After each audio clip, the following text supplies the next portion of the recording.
జై వాసవి, జై జై వాసవి. ఓం కుసుమపుత్రీ చ విద్మహే కన్యాకుమారి ధీమహి తన్నో వాసవి ప్రచోదయాత్. శ్రీ వాసవి అమృత కలశం. శ్రీ వాసవి కన్య పురాణ గాథ 8వ అధ్యాయం. 1. కీర్తి కన్యక జననం. కొలది కాలం గడిచిన పదప ప్రతాపవతి గర్భమును దాల్చెను. మహోన్నత ముహూర్తమున ఆమెకు పుత్రిక జన్మించెను. ఆమెకు 10వ దినమున జాతక కర్మ మహోత్సవములను బంధువులతో కూడి ప్రతాపవతి సోమదత్త దంపతులు జరిపించిరి. ఆమె వైశ్యకుల దీపికయగు కుమార్తె అని తలచి కీర్తి అని నామకరణము గావించిరి. కీర్తి అందరినీ చూచుచు చిరునవ్వుల అందరినీ అలరించుచుండెను. వైశ్య మహిళలు అందరూ ఆమెను ముద్దుగా చిన్నారి అని పిలుస్తూ ఆటలాడించుచు జోలపాటలు పాడుతూ అనుదినము బంగారు ఉయ్యలలో నిద్రపుచ్చుచుండరి. 2. కీర్తి కన్యక బాల్య యవ్వనములు. ఈ విధముగా శుక్లపక్ష చంద్రుని పలె కీర్తి దినదిన ప్రవర్ధమానమై అందరినీ ఆకర్షించుచుండెను. 6 సంవత్సరములకే విద్యాభ్యాసమునకై సద్గురువు వద్ద నుంచిరి. ఏకసంతాగ్రహి అయి చదువుల రాణి అయి గురువుల వైశ్యకుల పెద్దల కీర్తుల పొందెను. నిండు చందమామ వలె చల్లగా ప్రకాశించుచు ఆర్యవైశ్యులను తల్లిదండ్రులను ఆనందపరుచుచుండెను. అంతే ఒక్కనాడు చెలులతో ఉద్యానమున గలగల వారు సెలయేటి గట్టున కూర్చుండి మధురముగా వీణాగానము చేయుచుండెను. అప్పుడు అటకి చిత్రకంఠుడు వచ్చి కీర్తిని గాంచి మోహపరవశముండుగయ్యెను. మెల్లగా ఆమెను సమీపించి వివరములను అడిగెను. కానీ కీర్తి గంధర్వునితో మాటలాడక మౌనము వహించెను. చిత్రకంఠుడు, ఓయ్ సుందరాంగి, మౌనమేలా? నీ అందానికి దాసోహమును చున్నాను. నాతో మధురముగా మాటలతో నీ వివరములు తెలుపుచుమనెను. నే పరాక్రమహితుడైన గంధర్వుడును. నిన్ను మనసారగా ప్రేమించుచున్నాను. నిన్ను వివాహమాడెదను అని ఆమెకు మరింత దగ్గరగా నడిచెను. అది చూచి కీర్తి భీతితో పొదల మాటన దాగెను. అంతే ఆమె నెచ్చిలి అతనికి అడ్డు తగిలి, ఏమిటయ్యా నీ ఆగడము? మహాపరాక్రమవంతుడని చెప్పుకొంటివి, ఏకాంతముగా ఉన్న కన్యలను ఛేడించుచుటమో నీ పరాక్రమము ఇదేనా? వివాహ విషయములనందు పెద్దలను సంప్రదించవలెను అని కన్యలను అడిగిన వారు ఏమి చెప్పుదురు? పొమ్మవలా కని రావే చెలి పోదామని ఊరుకులవరుగుల తమ గృహములకు ఎరగిరి. ఈ కార్యసదనులో ఎన్ని కష్టములు వచ్చినా భరింతును. యుగములు మారినను జగములు మారినను నాకు పూనికను విడవను, నా ఓనికను విడనను. మనకు నిరంతరము సేవలు అందించు మహేంద్రుని కృప అండజను మనకున్నది. ఇదే నేను మహేంద్రుని దర్శించిన వారి సహాయ సంపత్తిచే చతురోపాయములు ప్రయోగించి వైశ్యుల కన్యను వివాహమాడి గంధర్వ వంశమునకు కీర్తి ప్రతిష్టలు కలిగించెదను. ఇదియే నా జీవిత లక్ష్యము అని మహేంద్రుని దర్శింపబోయెను. 5. చిత్రకంఠుడు ప్రతాపవతిని మోహించుట. కైలాసమునందు పరమేశ్వరునికి ఏకాంత సేవలు అందించడి వైరాజ అని సిద్ధవైశ్యుడు కలడు. ఈశ్వరానుగ్రహమున అతడు ఒక కుమార్తెను పొందెను. ఆమె పేరు ప్రతాపవతి. ఆమె మెరుపు దీవెన మించిన ప్రకాశవతి, రతిదేవిని మించిన సౌందర్య రాశి. ఆమె ఒకనాడు దివ్యస్థానము గావించి పైభాగమున తన నిడుదైన నీలి కురులను ఆరబెట్టుకొనుచుండెను.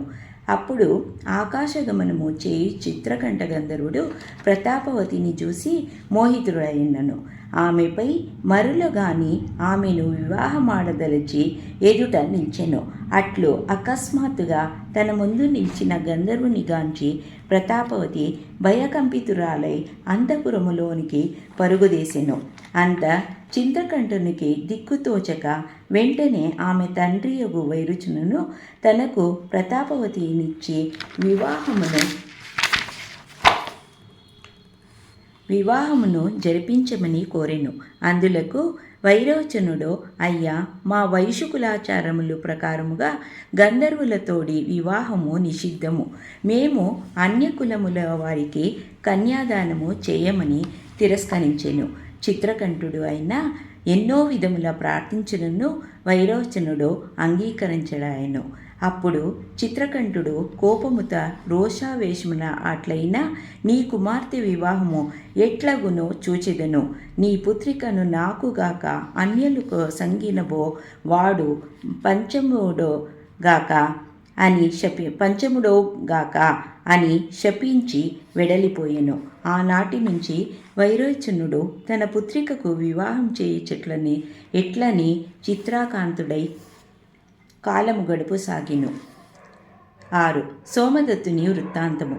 పరమేశ్వరుని సన్నిధానమున శివపూజ దురంధరుడు యువకుడు ఉండేటను.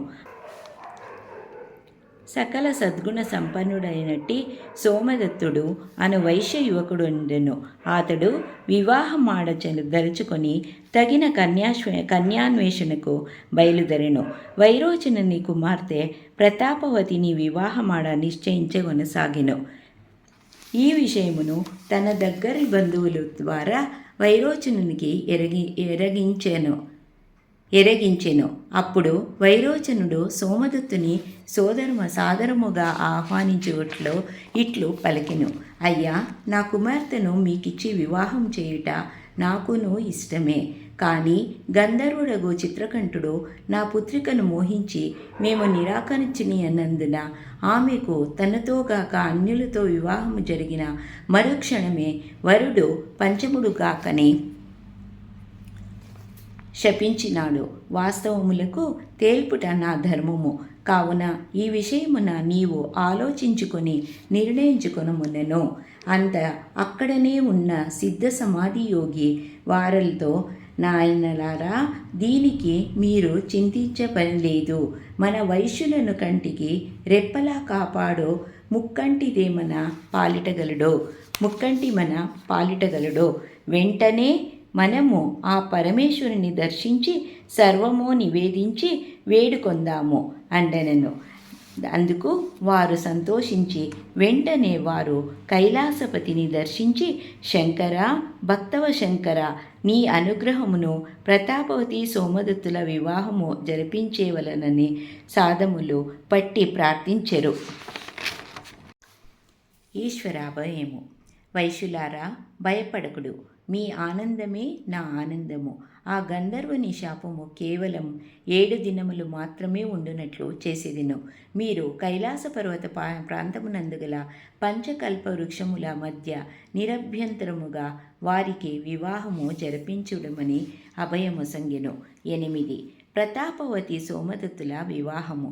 వైశ్యులందరూ బంధువర్గములతో ఆనందోత్సాహములతో పంచకల్ప వృక్షముల మధ్యన వైభవోపేతముగా వివాహ వేదికను నిర్మించిరి. పార్వతి పరమేశ్వరులు ఉన్నతాసనములో దర్శించిరి. నంది ప్రమత గణంబులో ఋషీశ్వరులు వారి గౌరవాసనములను అలంకరించితిరి. శుభముహూర్తమున వైదిక బ్రాహ్మణుడలచే కన్నుల పండుగగా ప్రతాపవతిని సోమదత్తుల వివాహము జరిపించిరి. పార్వతీ పరమేశ్వరులు స్వయముగా ఆశీర్వదించిరి. అందరూ వారిని దీవించిరి. అంత పరమేశ్వరుడట, ఓ ఆర్యవైశ్యులారా వినుడు. ఇక ముందు ఆర్యవైశ్యుల ఇండ్ల వివాహములను 5 స్తంభములుగా గల కళ్యాణ మంటపునందు మాత్రమే జరిపించవలను. ఇది సర్వారిష్టములను, వివాహాది దోషములను తొలగించే 5వ తనమునిచ్చే సర్వ సుభోగ భాగ్యములను ఇచ్చి నూతన దంపతులను ప్రసాదించును. మీకిదే శివాజ్ఞ. దీనినను అనుసరించి సుఖములు పొందుదురు గాక అని ఆశీర్వదించి ఈశ్వరుడు పార్వతీ సమేతుడై కైలాసమున కరగెను. ఓం తత్సత్. 7వ అధ్యాయము ముగిసినది. శ్రీకృష్ణార్పణమస్తు.